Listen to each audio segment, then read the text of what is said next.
Hello, everyone.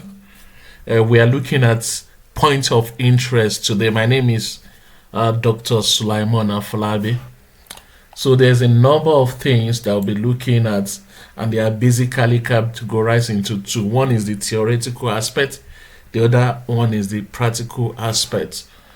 So, under theory, we're going to look at the definition of points of interest, sources of points of interest data, use cases of points of interest data, how to access points of interest data. So, under the practical aspect, we look at the prerequisites. When we get there to Jupyter Notebook, you will learn more about that. How do we do place search? So, when it comes to place search, we are talking about geocoding, and the opposite, which is extracting location details from geocoding, which is reverse geocoding. How to access point of interest data. So this is the practical one. So let's start with the number one, definition of point of interest. Point of interest generally refers to geographical locations or areas on this our planet called Earth that are of appeal, that are of interest to the public. And this includes the shops, the parks, the fuel station or petrol station, the restaurant, the museum, places of worship, police station, hospital, hotel, stadium, and the like. The list is it goes on and on. So the second one is we know that this information that we can derive, they are very valuable, but how do we source them? Let's look at the sources. Number one is on-site visits. Maybe you want information from certain area, maybe the number of ATMs bringing up and you can't get it.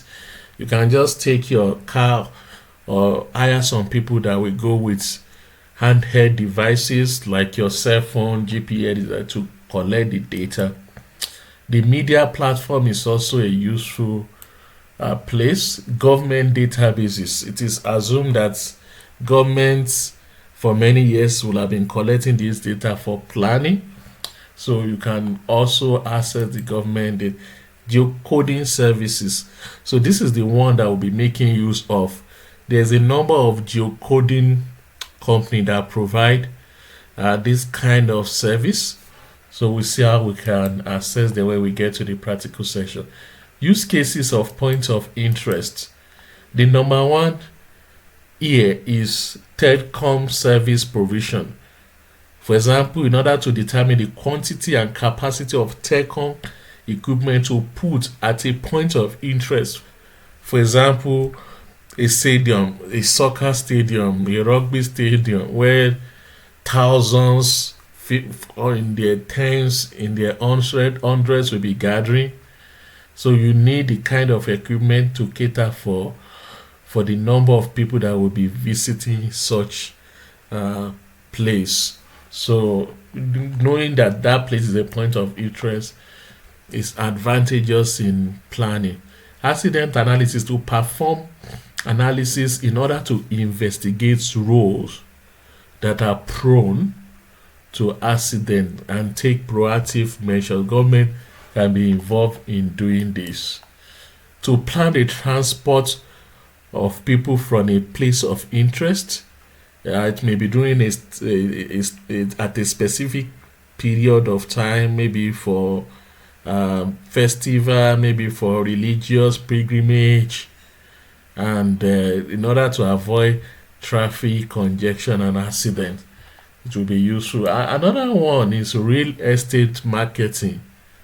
So you want to calculate the distance of property for sale and places of interest in the vicinity of that property. So by having that information, you will be able to market the place better. Okay. So that is for example, there's a company called Property 24 that they are into real estate. They make use of this For example, now that's a property for sale. Let's actually go to the website. There's internet connection here. Property 24. Let's see how they use point of interest. For example, I want to search for Johannesburg for property for sale. Johannesburg, Gauteng. I'm interested in houses. Okay, so there's a number of them here. Okay, let me scroll to this one. This one looks beautiful. All right.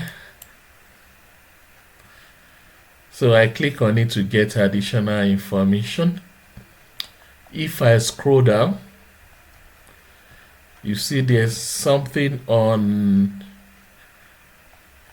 point of interest. Where is it? Here. This place. If you click, it's telling me that the food entertainment is just less than 1 kilometer. Nando's, I think it's a fast food restaurant. Pizza, all these restaurants, they are, you can see the range. So these are points of interest for some people who want to buy food. So with the aid of point of reader, you can be able to calculate the distance to them automatically. Look at education as well. When you want to move to a house and you are a family person, you have a number of children, one thing that will be paramount in your mind is, this place that I'm going, will I be able to find schools for my children, and what is the distance, because you need to commute every day. All right. So schools too, they are valuable. Sport and leisure. So are you the type that is into golf playing? Is it a place that is it a golf estate? Health also. So you need clinic or hospital where you are, maybe when you or your children are sick, or your spouse, to take them to. Transport and public is also very important, most especially when you are not mobile, when you don't have a car that you are driving. So having this kind of information will be very useful. Okay, I think we are done now with the theory. It's time to move to the practical aspects of the course. Great. So we're going to make use of Jupyter Notebook. So we're going to start by creating a brand new file.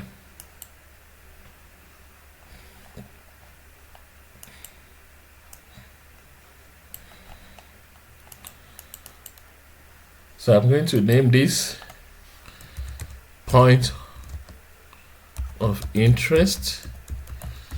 Let me name it class. All right. Okay. And I need to give it a title.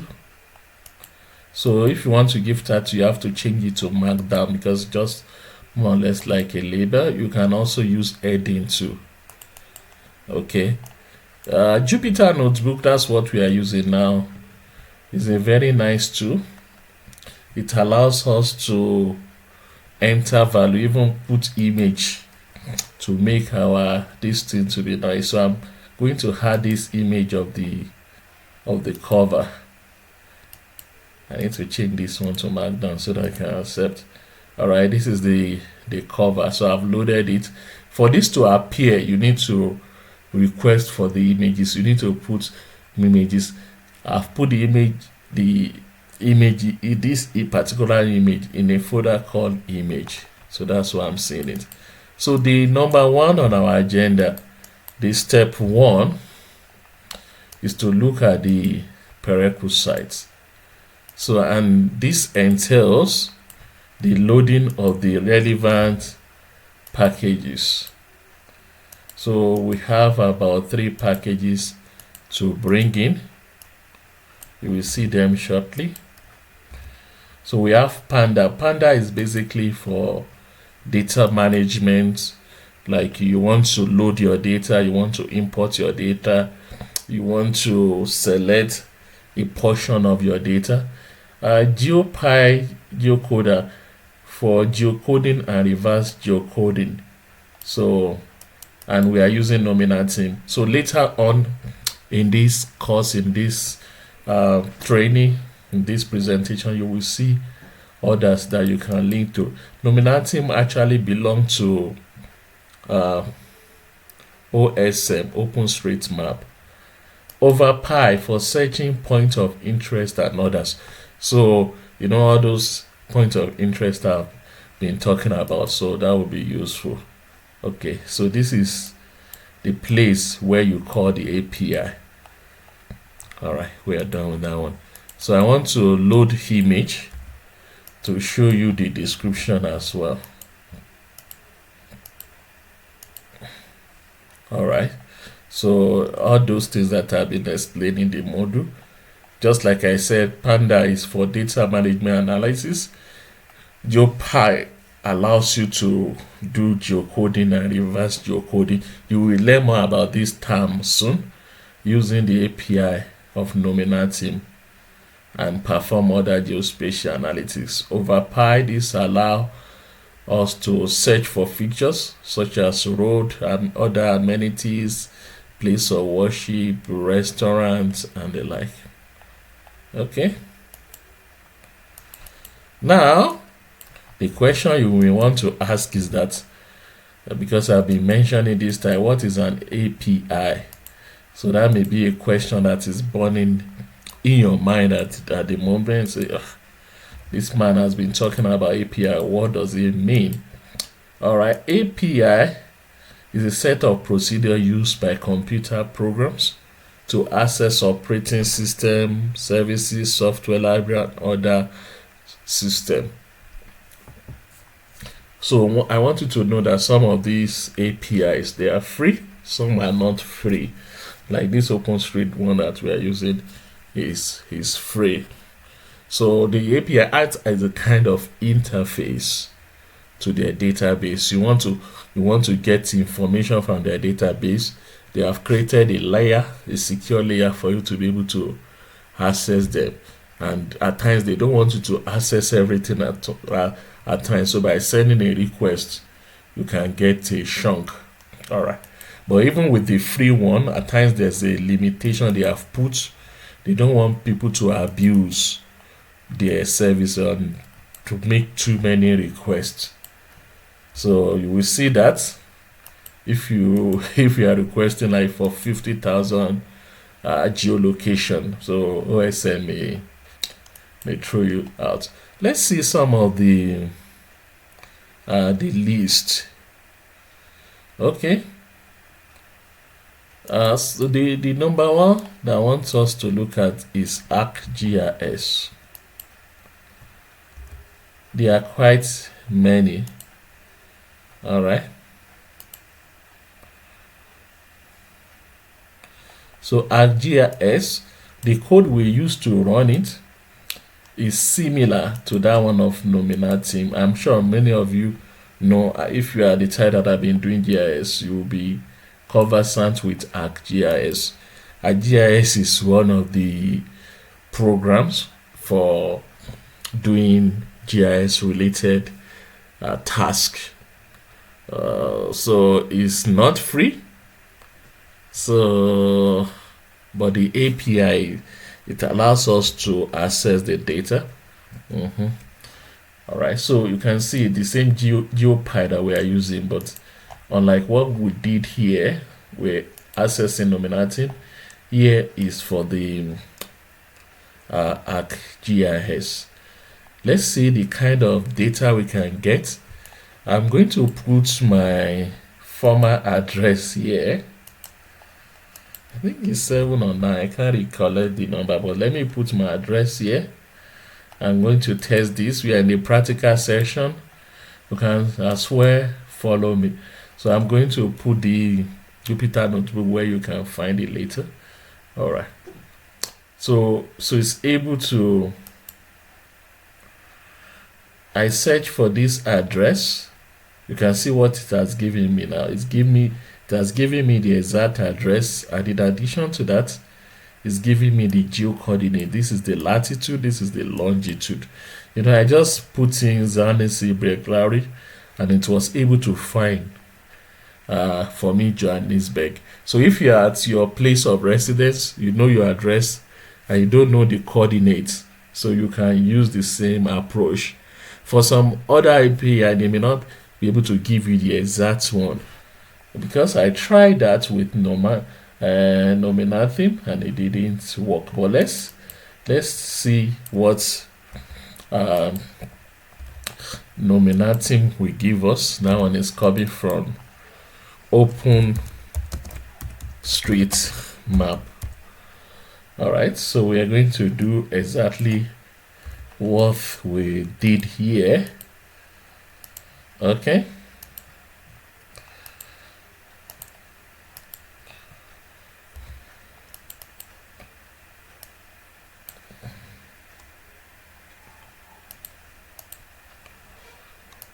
Okay, we're going to run this, but we are using Nominatim this time around.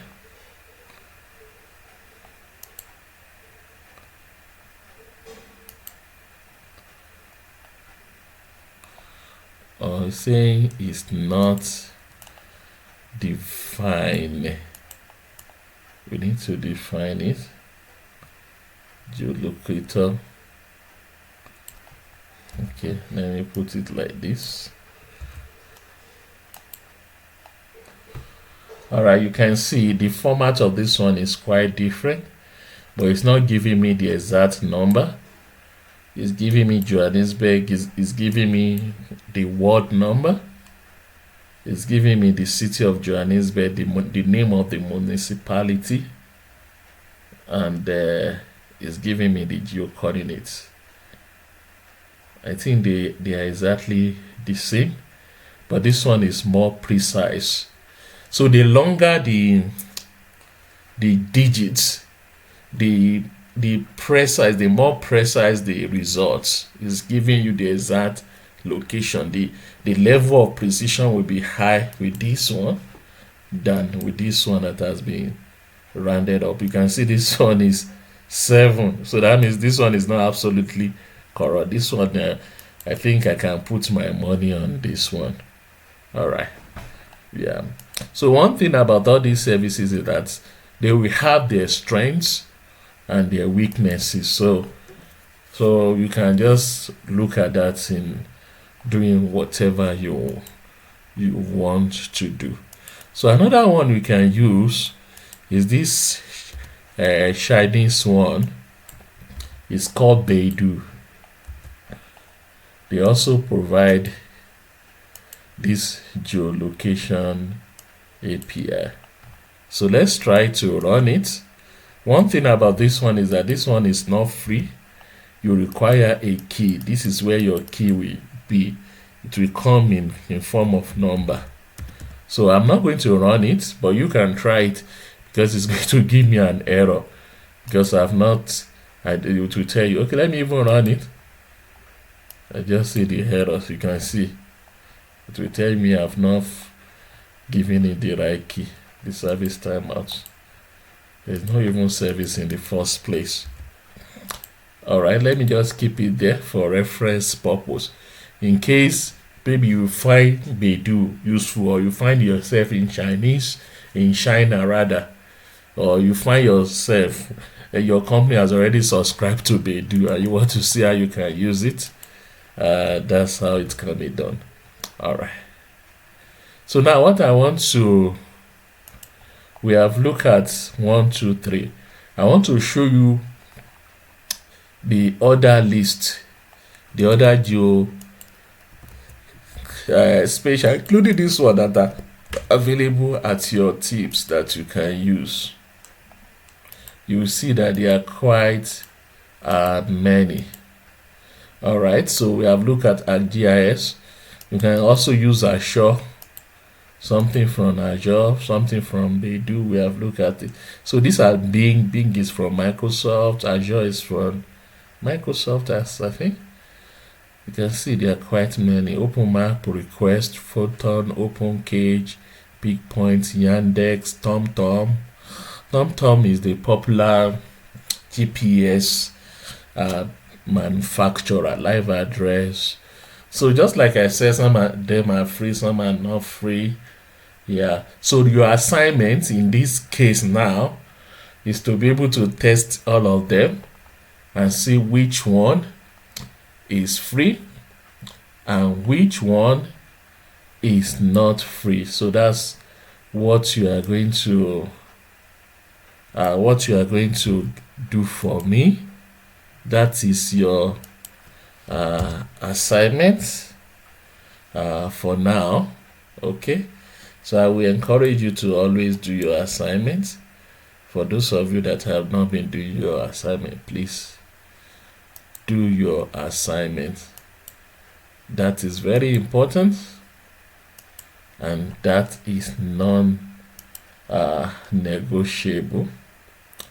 Each time I give assignment out, I expect people to do it.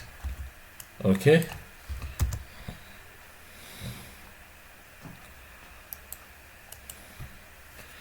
All right, I want to show you the websites that you can go to find the code, the correct code to use.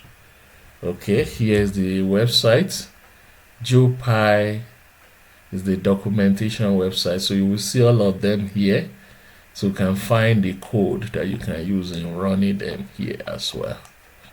All right, just go to this website here. Okay, I think we can continue. All right. Okay, so what is our next thing?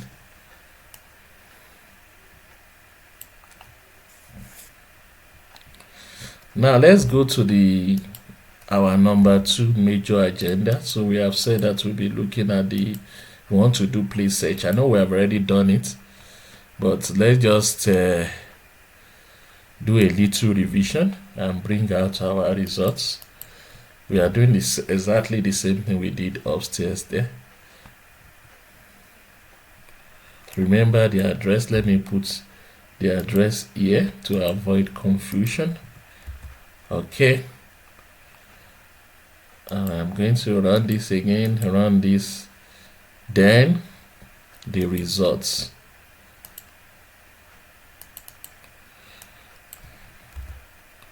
So just like I said, we are basically revisiting what we did up there.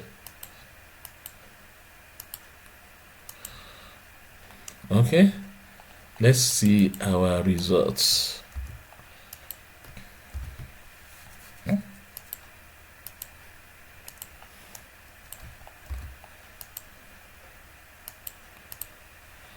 Okay, here you go.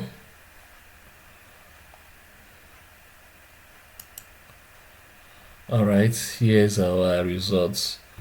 So it's giving us the long one this time around.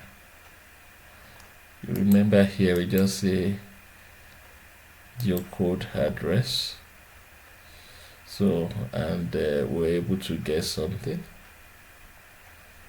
So I'm asking it to give me the raw results, which is more comprehensive.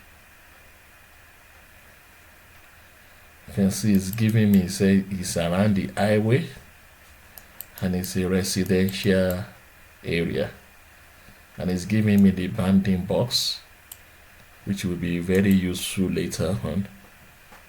Okay, so note that this result, when you are putting them, you can, this is a dictionary. Okay, so we can actually call some of the values here. Instead of having everything like this, I can actually say give me the latitude here and this longitude here. So just to have something I can work with. So I can also ask it will give me other information. Okay, so we want to do reverse geocoding now. So reverse geocoding is actually the opposite of what we did just now. And one thing I didn't mention here is that at times you can search for only Blairgowrie for Johannesburg, but if there are Johannesburg in other places, you are going to have duplicate results. So that's why you need to be specific with your search.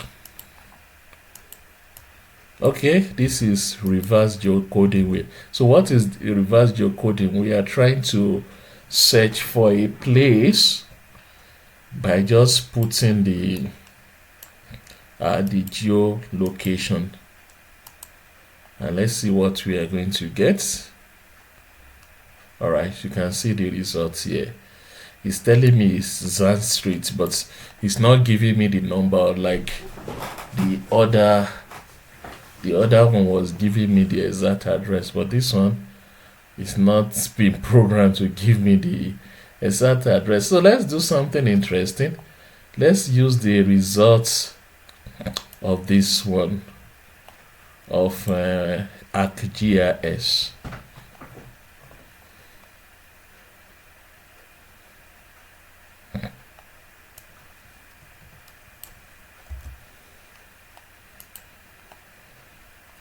So it's still giving me Sanskrit, it's not giving me the exact one. All right, but it's fine. At least I have the other option of using ArcGIS. ArcGIS belongs to a company called S3. They are also into location analytics, and at least they provide this one for free. Okay, so now we are going to our main point of distinction, point of interest. And before we continue, there are certain terms that is being used here, and I'm talking about node, way, and relation. Now we are going to start with the first one. What is the name of the first one? Is node. So what does the node implies? It's complaining about my syntax. Let me see what could be responsible for that. Have wrapped it with some HTML tags and breaking the line. This one is line break code. Okay, so let me just put all of them at once so that it will not waste our time.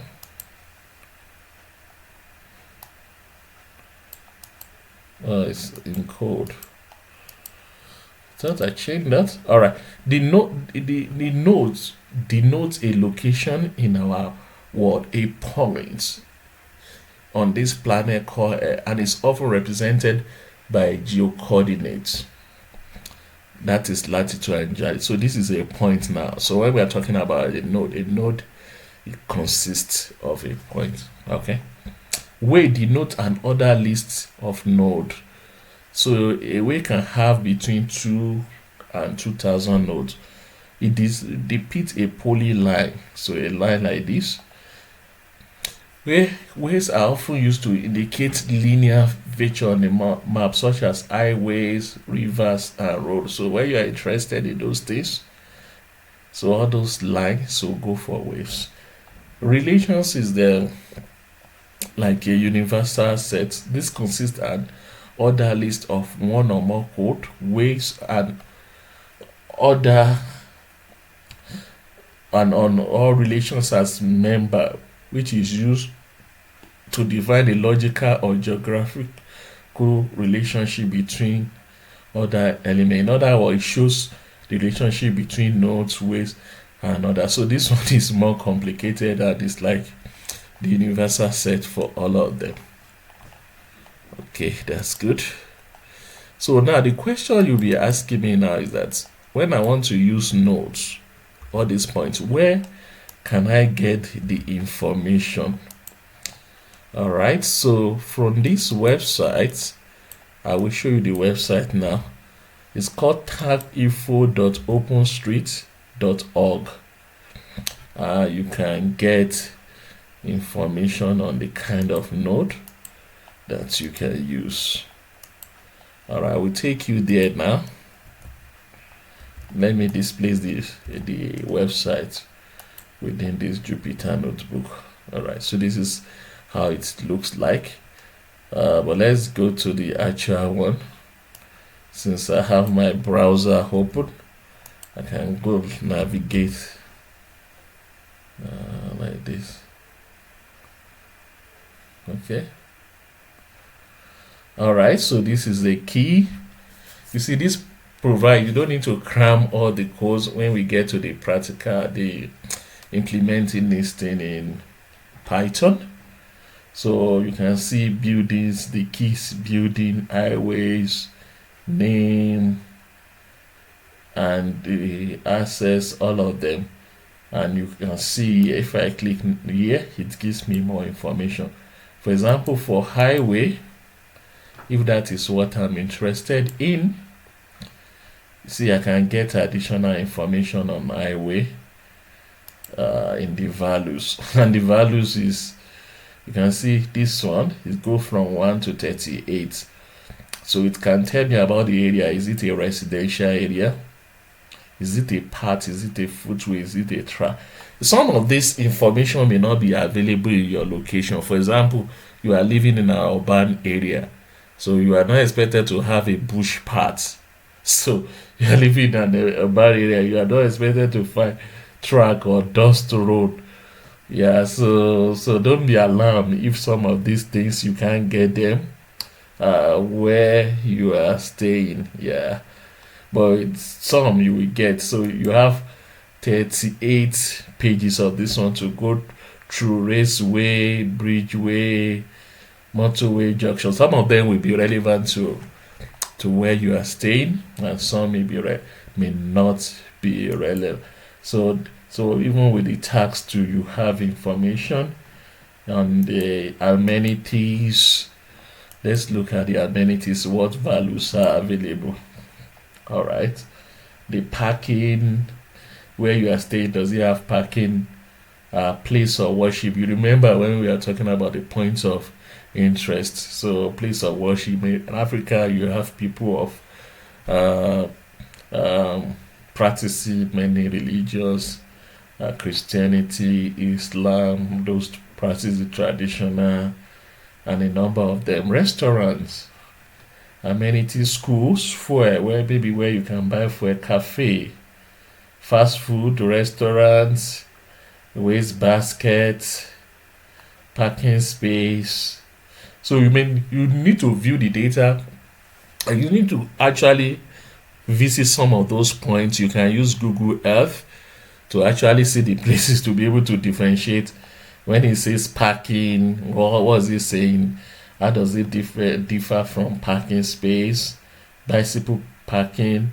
So that may not be available in some countries or in some cities in Africa, but you have, maybe this one is talking about public toilets, drinking water. There are places where in the public area they provide drinking water. You just go there, just like in the university or in the high school, where you can just go and drink water without a cup. Hospital, ATM, very relevant. Graveyard, cemetery, where there are very people. I mean, you may need, for what you are, maybe your country, they have a way of calling certain places. You need to be able to trace that too. So I will implore you to study this and see for your own project, maybe research project, maybe your data analytics, see which one you can capitalize on to boost your model. Okay, let's go back to our this thing now. We have looked at this. So another interesting facility or utility website I want to show you is Overpass Turbo. For those of you that don't want to write code or that are new to Python, not used to, you can actually use this website to get some of the information that you need.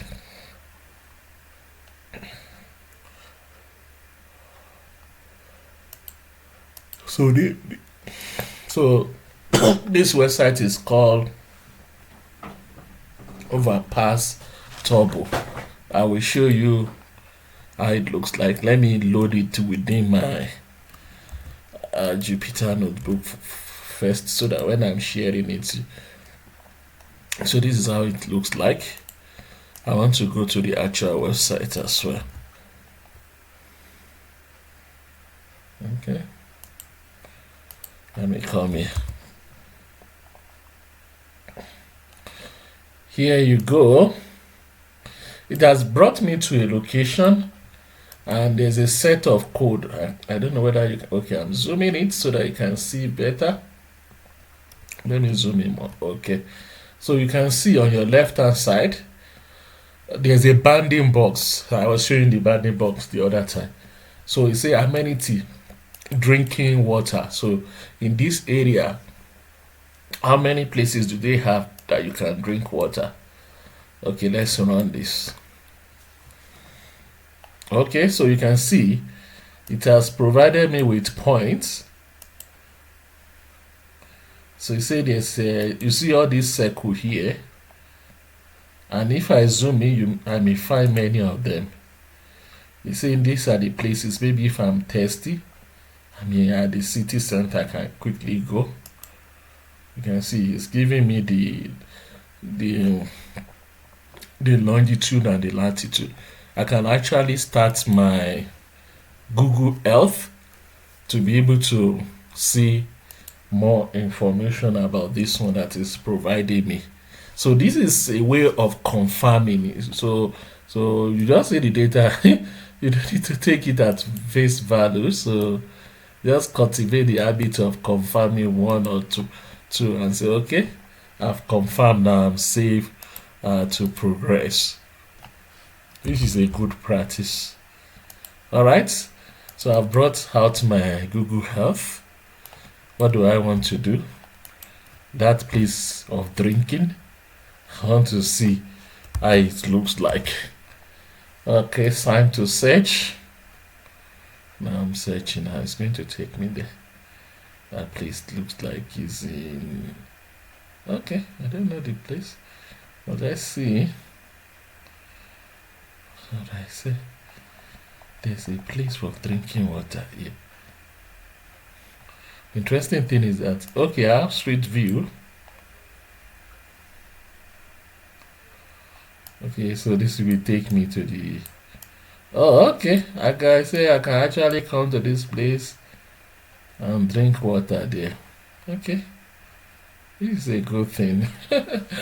All right, so I'm sure if I come here and knock and say I need water, someone will come out to give me some water. In as much I'm not asking for the bottle, but from the way I'm looking at it, it looks like a rural area everywhere there, but it's fine. So you see they have drinking water there. So the question you may be asking is that, how do I change my box? All right, you can just type the name of your area here. Let's type Johannesburg to change that bandy box. Okay, now we're in Johannesburg, South Africa. Do they have places where you can run to for water? Let's search. We are going to run this one. Okay. This one here. That's the location. So what I'm doing to zoom down, is to scroll up my mouse. You can also use this one as well. I'm using a mouse. I'm not using my keyboard. So it's telling me that in Johannesburg, but it looks like it's outside Johannesburg. It's not at the city center. Okay. Okay. Alright, let me go to the. You see the way I'm zooming is. Let me search again. Alright, there's another somewhere here in the city center. Okay. Well, but you may be saying, why should I search for drinking water? Let's start search for something more relevant. So we can come here and edit what we have here. We saw a number of them here under amenities. Let's go back to amenities again. Where is the amenity one? Okay, amenities. Okay. Let's go to values. No. ATM. I saw ATM here. I know when you get to a country or a place, I don't have enough cash. You may be thinking about how do I access an ATM. I'm sure Johannesburg is a CBD, so there will be a ton of them. You see, even some of them are very close, maybe from different companies. I know there are about is it 4 or 5 major banks in South Africa: FNB, Absa, Standard Bank, Nedbank, and there's this other one, Capitec. So these are ATM. So the reason why you are having them in 3 is not that there's a data problem. There's that tendency for them to locate their ATM in the same area where the others have located theirs. Okay. So that's the ATM. Just like I did the other time, I can actually click on one. Oh, you see, this one is not Netbank, it's Nedbank. See the mistake there. But it's fine, you will have an idea that it's a Nedbank. So that's why the domain information. This one is Standard Bank ATM. This one is Nedbank. This one is FNB. Okay, so let's look at another area where let's leave them alone. And another thing you must note, that's why data science domain information is very important. You can find an ATM in a place in South Africa standing on its own without being close to a bank. But in some other countries, most of the ATMs, they're actually inside the bank location where the banks are actually located. All right, so let's see if we can search for banks. Oh, where are the banks? Bank do we have? Because you have so many lists going to 1038, you can actually come to this place and search as well. And this is a nice tool to explore. Yeah, I can't see any bank here. Is there a problem of spelling? It's not giving me anything. I don't know why.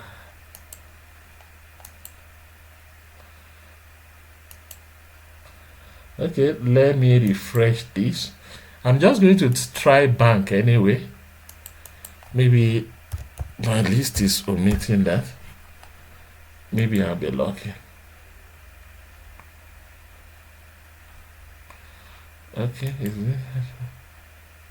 Oh, it's a bank. You see, I didn't see it there, but maybe it's the way I search. So this one is a Nedbank. You can see it has gotten the name correctly. Okay. All right, let me go to Nairobi. Nairobi now.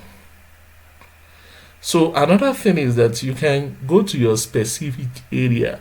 So that means this address I'm typing now, you can type maybe the name of your area. So if you stay in Blairgowrie or Randburg, it will allow you. And you can take that I say, you see all these tools here. You can zoom data. You can locate yourself as well. I don't want to use this one. I don't want you guys to come to my house tomorrow and say, hey, you now have your location. So if I click on this now with my internet connection, it will actually take me to where I'm staying. Yes. Or if you can't take me it will take me to where my data provider, maybe the closest mast. And you can actually select a banding box. You see, if my area is in just this Rivonia area, I can select it and it will restrict my search to that area. And you see, you can export, you can share your data.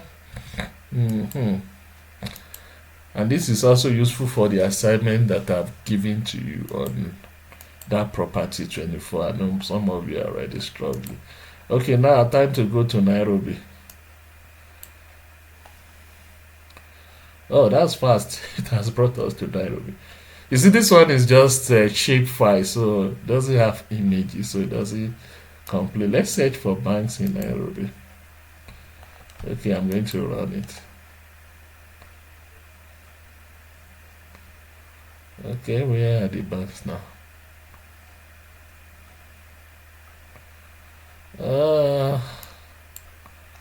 I can't see any more. Supposed to show some run around. I don't know what's going on. Bank in Nairobi. Okay, let me go for the ATM. ATM, can you come closer? I want to visit you.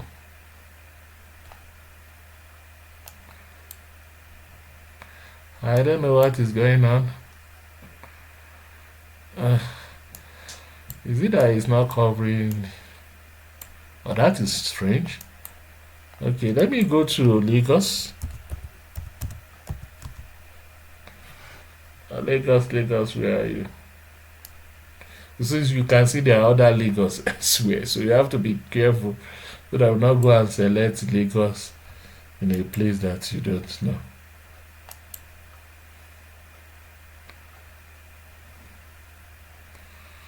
I need to do a serious zooming because it's giving me the entire Lagos state.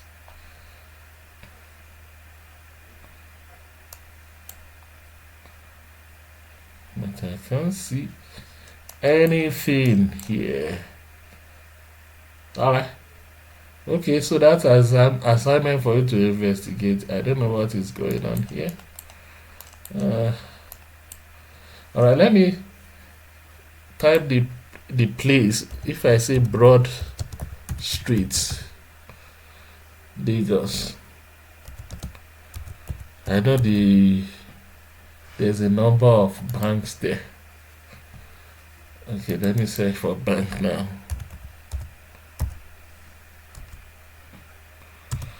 Okay.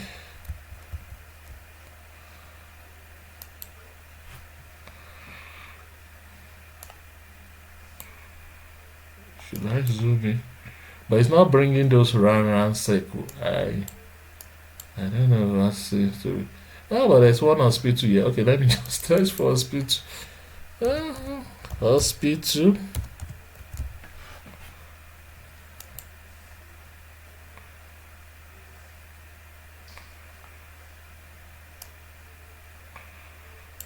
This is giving me information on all this. No, it's not giving me hospital.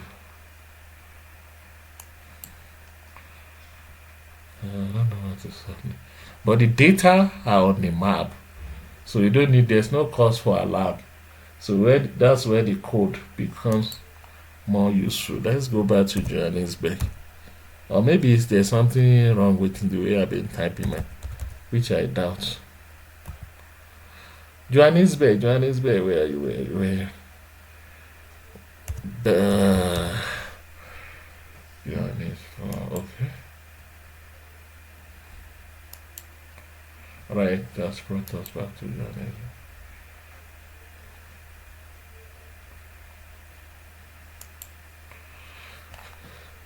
It's not a problem with the with the code is like there's a problem, not the place, but rather there's a problem with the, yeah.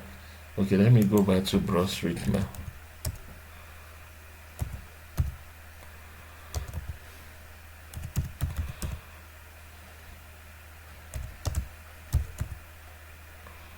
Lagos.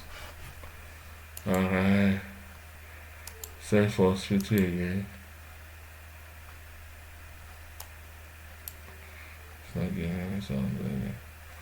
Alright, we'll look into that later.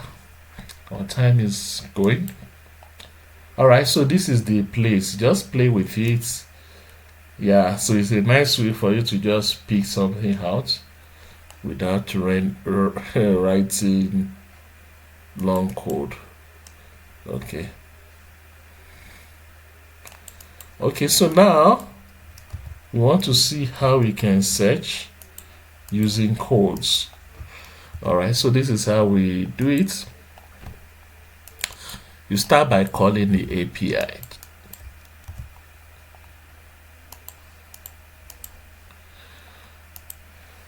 So here is the code you use. Don't worry, I will share this my Jupyter notebook with you, so you don't need to cram all the codes. So I'm going to register the bounding box here. So I'm actually using the bounding box. Oh, that's Blegauri up there.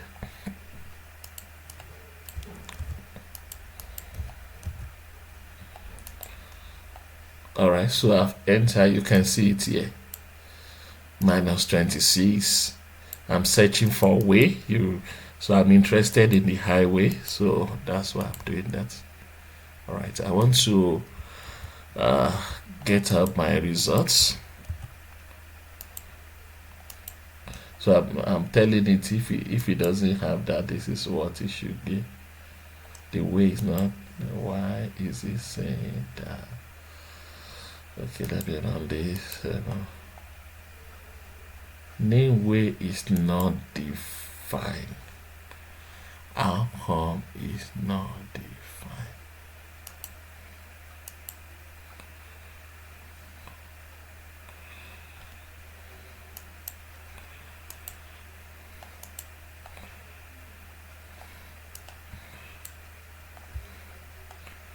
Alright, let me copy this code again, but this is the code that's supposed to do the magic. Okay.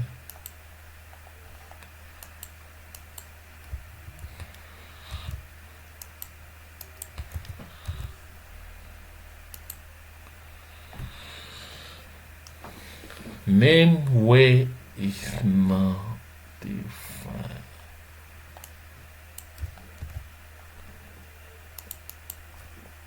I supposed to define it here. I've replaced it in. It will have made me to sleep here today.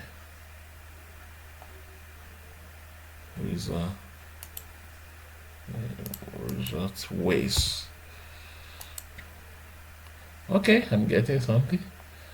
So it's giving me Main Street, Alexander. I can actually count the number of ways. This is how you do it. 256. So it's giving me the main street, which is a, so there is a highway, is a tertiary. Remember when we were here, we checked the highway and it's stating this one is residential, all those values. So those are the values it's outputting now. It's saying this one is in a residential area. And if you actually look at that place, it's telling us the truth. So some of all these places, they actually exist. Okay. What do you, so now your assignment is to see how you can use nodes and how you can use the relation. Okay. So the next one is, how do you search for point of view? POI is another, is the acronym for point of interest. How do you search using a geocoordinate radius? Now you want to use a radius instead of actually using the entire thing. Maybe you have the geocoordinate of your house and you want to set the amenities that are in the next 100 meter. So this one we are setting for those ones that are in the next 1 kilometer. Okay, so that is 1000. 100 is 100 meter, 1000 is a kilometer. Okay, I hope my mathematics is not rusty. So in the next 100 meter, 1 kilometer is giving me this.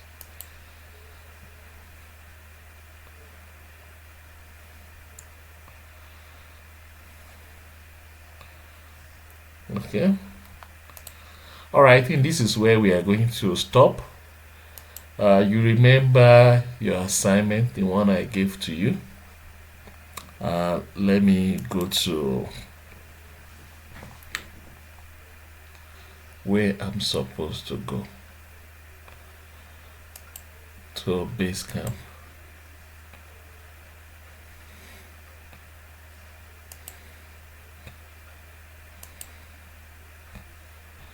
All right, so this is what your assignment.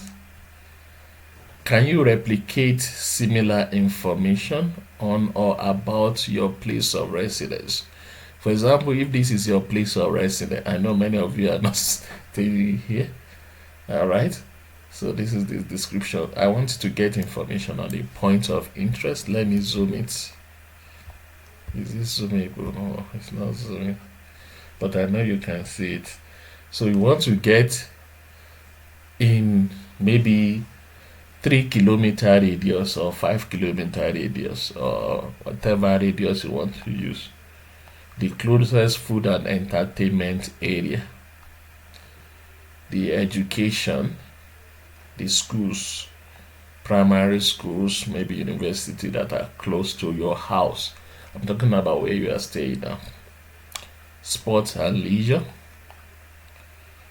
health center like clinics, like hospital, surgeries, then transportations. So this is your assignment.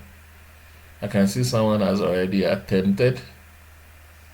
Okay, all right, so only one person has attempted. We'll look at that later. So that's all for as far as this presentation is concerned. I thank you for joining me. I will see you another time. So make sure you subscribe to this channel and also give a thumbs up to the presentation, so that we act as a kind of encouragement for me to post more. And also the notification bell, click on it so that when